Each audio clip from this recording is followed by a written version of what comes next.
We've got two guests to talk about the things that the president referred to in his speech last night. You may recall, if you saw the speech, he said that because of the financial turmoil, there have been wild swings on Wall Street as money moves from one safe haven to another.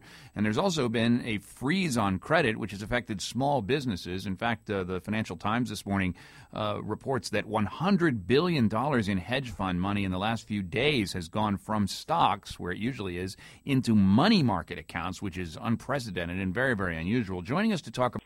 And we see it in a flight to quality and a flight to liquidity out of fear. It's extreme in its present condition.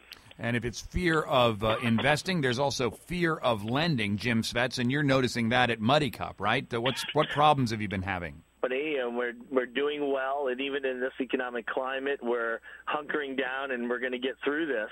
But as far as our banks go, we want to grow. We had to put our expansion plans on hold because the banks that we work with won't even look at us as far as lending us more capital as far as growth goes. So we had to cancel new locations that we wanted to do recently. Well, I suspect, you've been around for a while, right, Jim? Yes. And you have a relationship with a banker. It's probably a first-name basis, right? First indicator that, we're not going to be saying yes to you this time, Jim. They didn't even actually say no. They just kind of took us to dinner and said, hey, whatever we can do to help you. And then they just said, great, we'll look into it. No real answers from them. He's sloshing around. Well, Jim's case is one case. And in the macro statistics, you see 1 million of them or 10 million of them.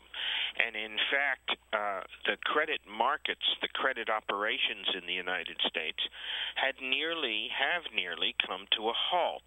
In addition, the pricing